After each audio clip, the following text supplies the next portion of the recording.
오늘의 말씀은 누가복음 18장 15절에서 30절입니다. 사람들이 예수께서 만져주심을 바라고 자기 어린 아기를 데리고 오매 제자들이 보고 꾸짖거늘 예수께서 그 어린 아이들을 불러 가까이 하시고 이르시되 어린 아이들이 내게 오는 것을 용납하고 금하지 말라. 하나님의 나라가 이런 자의 것이니라. 내가 진실로 너희에게 이르노니 누구든지 하나님의 나라를 어린아이와 같이 받아들이지 않는 자는 결단코 거기 들어가지 못하리라 하시니라. 어떤 관리가 물어 이르되 선한 선생님이여 내가 무엇을 하여야 영생을 얻으리이까? 예수께서 이르시되 네가 어찌하여 나를 선하다 일컫느냐? 하나님 한 분 외에는 선한 이가 없느니라. 내가 계명을 안 하니 간음하지 말라, 살인하지 말라, 도둑질하지 말라, 거짓 증언하지 말라, 내 부모를 공경하라 하였느니라. 여짜오되 이것은 내가 어려서부터 다 지켰었나이다. 예수께서 이 말을 들으시고 이르시되 내게 아직도 한 가지 부족한 것이 있으니 내게 있는 것을 다 팔아 가난한 자들에게 나눠주라. 그리하면 하늘에서 내게 보화가 있으리라. 그리고 와서 나를 따르라 하시니 그 사람이 큰 부자이므로 이 말씀을 듣고 심히 근심하더라. 예수께서 그를 보시고 이르시되 재물이 있는 자는 하나님의 나라에 들어가기가 얼마나 어려운지 낙타가 바늘귀로 들어가는 것이 부자가 하나님의 나라에 들어가는 것보다 쉬우니라 하시니 듣는 자들이 이르되 그런즉 누가 구원을 얻을 수 있나이까? 이르시되 무릇 사람이 할 수 없는 것을 하나님은 하실 수 있느니라. 베드로가 여짜오되 보옵소서 우리가 우리의 것을 다 버리고 주를 따랐나이다. 이르시되 내가 진실로 너희에게 이르노니 하나님의 나라를 위하여 집이나 아내나 형제나 부모나 자녀를 버린 자는 현세에 여러 배를 받고 내세에 영생을 받지 못할 자가 없느니라 하시니라.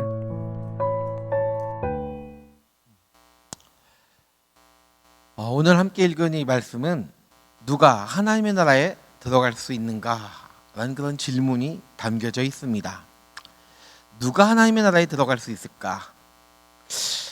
하나님의 나라, 우리는 흔히 내가 들어가고 싶다고 해서 내가 원한다고 해서 들어간다고 생각을 할 수 있는 곳이 하나님의 나라인데 그건 착각이죠. 하나님의 나라는 내가 들어가고 싶다고 내가 원한다고 들어가는 곳이 아닙니다. 하나님의 나라에 들어가는 것은 분명한 조건이 그 안에 있죠. 저는 오늘 본문 말씀 보면서 오늘 하나님의 나라에 들어가는 데 있어서 과연 우리에게 장애물은 무엇인가? 내 삶의 우선순위는 어디에 있는가? 라는 질문을 던져보면서 함께 이 말씀 나누기를 원합니다. 오늘 본문은 크게 네 부분으로 나눌 수가 있죠. 첫 번째는 어린아이를 영접했던 그 예수님의 모습이고요. 두 번째는 18절부터 23절에 한 부자 관리가 예수님과의 대화의 내용입니다. 세 번째는 부자가 하나님의 나라에 들어갈 수 어렵다는 예수님의 말씀에 듣고 다 놀라는 장면이 기록되어 있고요. 마지막은 베드로가 당당히 이야기합니다. 저는 다 버리고 갑니다라고 하는 그런 예수를 따라갑니다라고 하는 그런 대목이 기록되어 있습니다. 이 네 종류의 부류, 네 가지 사건을 통해서 오늘 생각해 볼 수 있는 것, 누가 하나님의 나라에 들어갈 수 있는가라는 그 질문이죠. 먼저 어린아이의 그 모습을 우리가 한번 뒤로 한 채 두 번째 부자 관리가 예수님을 부를 때 선한 선생님이여 라고 묻습니다. 18절에 보니까 그가 이런 질문을 던져보죠. 내가 무엇을 하여야 영생을 얻을 수가 있습니까? 라는 그 질문. 내가 무엇을 하기를 원하십니까? 어쩌면 이 부자, 이 관리였던 그 사람은 젊은 사람이지만 그는 내심 내가 이렇게 이야기하면 분명히 하나님의 나라는 나에게 속해 있다라고 분명히 이런 이야기를 들을 거야. 칭찬을 기대하면서 예수님께 이야기합니다. 그런데 예수님의 대답은요, 전혀 그의 생각과 기대와는 전혀 다르게 다른 방향으로 답을 하시죠. 왜 그런가 했더니 바로 부자 관리의 의도를 예수님이 아셨기 때문에 그렇습니다.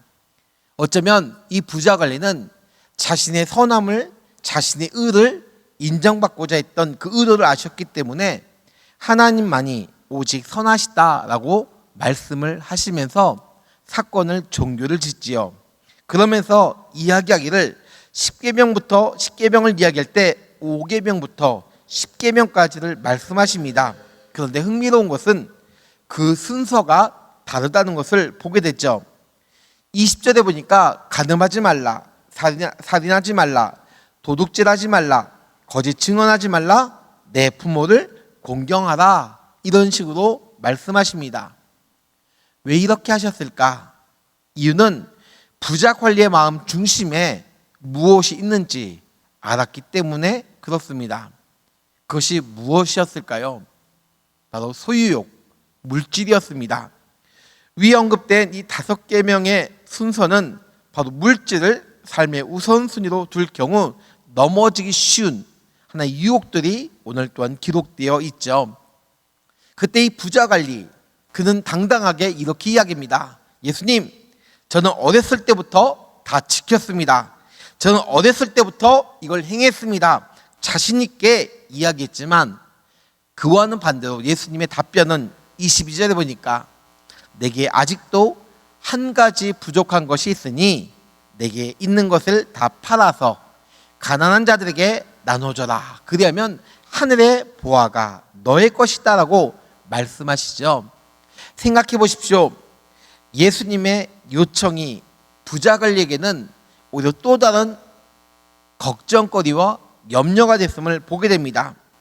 결국 이 부자의 선택은 오늘 본문 23절 이렇게 이야기했죠.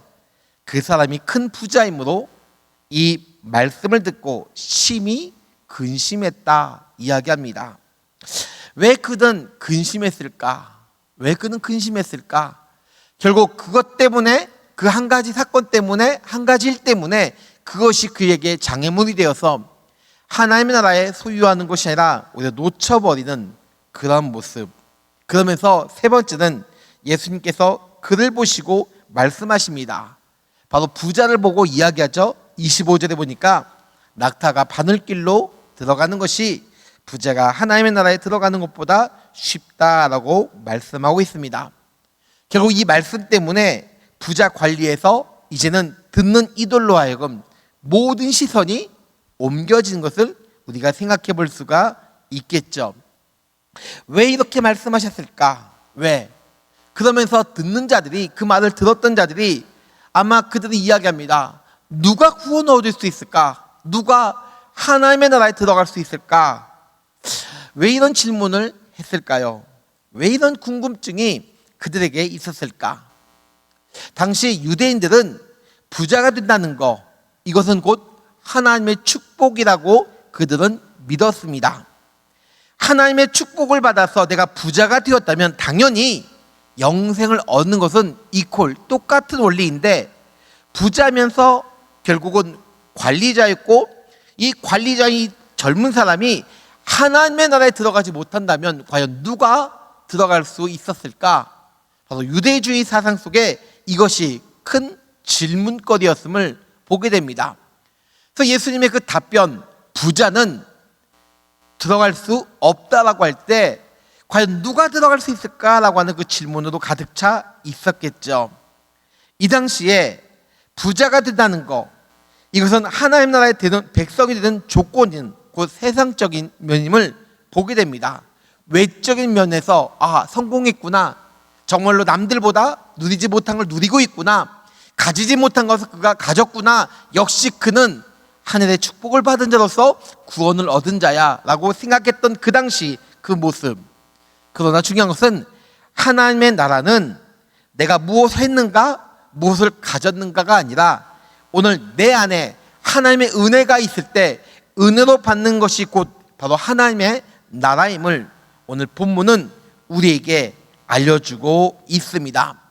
네 번째, 부자와 예수님과의 그 대화, 그리고 예수님과 듣는 이들의 이야기를 다 들었던 그 베드로가 제자들을 대표해서 예수님께 물어보는데 바로 그 구절이 28절에 있죠. 베드로가 여짜오되 보옵소서, 우리가 우리의 것을 다 버리고 내가 주를 따랐나이다. 즉 이 질문의 요지는 우리들은 부자 관리가 실패한 그 시험에 패스했죠. 나는 내 모든 걸 버렸기 때문에 나는 합격했지요. 난 들어갈 수 있지요. 라고 하는 그러한 모습이 담겨져 있습니다. 즉 내 삶의 우선순위는 이 땅의 것이 아니라 바로 하늘에 속해 있는 것을 내가 생각해 보게 됩니다. 라고 하는 그러한 모습으로 오늘 베드로는 이 사건의 마지막 마침표를 찍는 것을 보게 됩니다. 저는 이 말씀을 묵상하면서 오늘 우리에게 이런 질문을 좀 던져봤으면 좋겠습니다. 하나님의 나라, 이것은 곧 은혜의 선물인데 오늘 내가 가고 싶어서 가는 것이 아니라 내가 얻고 싶어서 얻는 것이 아니라 하나님 마음에 합한 자로서 바로 그 은혜 아래 들어가는 것이 우리들의 모습인데, 그렇다면 내가 주의 나라 들어가는 그곳에 내 장애물은 과연 무엇이 있는가? 그 요소를 방해하는 것이 과연 무엇인가? 그것이 물질이든 때로는 가족이 될 수 있고 내 자신이 될 수 있고 결국 내 삶 속에 묻어있는 모습인데, 오늘 성경은 우리에게 그 어떤 것이 너에게 장애물이 된다 할지라도 어린아이 같은 그 마음을 소유하라 라고 우리에게 말해주고 있죠. 그러면 어린아이 15절부터 등장했던 그 어린아이의 마음은 어떠했을까요? 어린아이는 부모만 있으면 그 모든 것이 다 해결되는 것을 보게 됩니다. 어린아이의 특징은 낯선 곳에 가면 부모의 손을 꼭 잡는 것이 어린아이의 모습이죠. 즉 전적으로 신뢰하는 그 모습, 내 부모가 많이 배웠든 그렇지 못하든 건강하든 건강하지 못하든 물질이 있든 없든 그것이 중요한 것이 아니라 내 부모이기 때문에 그 부모의 손을 꼭 잡고 가는 그런 어린아이의 그 모습, 즉 다시 말하면 오늘 예수의 옷자락이라도 만지고 싶었던 그러한 혈류병 걸렸던 그 여인의 그 간절함이 우리 마음 가운데 있는가라고 하는 그 질문이죠. 그런 마음이 있는 자는 그 어떤 것을 하든지 간에 특별히 내 계명을 지키는 자가 나를 사랑한다라고 요한복음에 기록하고 있는데, 나를 과연 너희가 사랑하느냐? 너희가 나를 원하느냐? 그렇다면 하나님의 나라에 들어갈 수 있기 때문에 그 들어가는 데서 너희들의 장애물은 제거될 것이다. 반면에 너희 자신에 있는 것, 그것이 물질이 됐든 가족이 됐든 그것을 앞세우기 시작한다면 하나님의 나라는 마치 부자가 낙타가 바늘귀에 들어가는 것이 더 쉬운 것처럼 부자는 들어갈 수 없다라고 하는 그 모습이 오늘 본문 속에 기록되어 있다고 하는 것. 저는 이 말씀을 보면서 한 가지 같이 기도하기를 원합니다. 주님, 내가 주님을 만나는 데 있어서 내 인생의 장애물은 무엇입니까? 오늘날 내가 물질 때문에 주님을 구하고 건강 때문에 주님을 구한다면 그것 때문에 결국은 하나님의 나라가 아니라 그것을 소유할 때부터 나는 결국 내 신앙은 무너지기 시작한다는 거 다시 기억하는 우리 모두가 되기를 주의 이름으로 부탁을 드리겠습니다. 그러기에 오늘 내 신앙 안에서 그 어떤 장애물이 아니라 어떤 삶의 모습이 아니라 오직 주님 한 분만으로 내가 만족하고 예수님 그 한 분만으로 내가 자랑 삼아 주의 이름을 증거하기를 원합니다. 이것이 오늘 저와 여러분의 고백 가운데 있기를 주의 이름으로 부탁드리겠습니다. 기도하겠습니다. 거룩하시고 존귀하신 주 여호와 하나님 아버지, 사람들은 영생을 소유하고 싶어서 무엇인가를 하기를 원하는데, 그러나 주님은 우리에게 영생을 소유하고 싶다면 바로 은혜의 선물을 받는 것, 이것이 우리가 가져야 될 믿음의 자세인 것을 보게 됩니다. 간절히 기도하는 것은 하나님이 우리에게 주신 그 은혜의 선물, 그 다른 것들로 바꾸는 것이 아니라 다른 것들로 채워지는 것이 아니라 오직 주님 한 분만으로 만족하는 그 인생 속에서 주님께 영광을 돌릴 수 있는 거룩한 삶으로 이어져가는 믿음의 식구들 되게 하여 주시옵소서.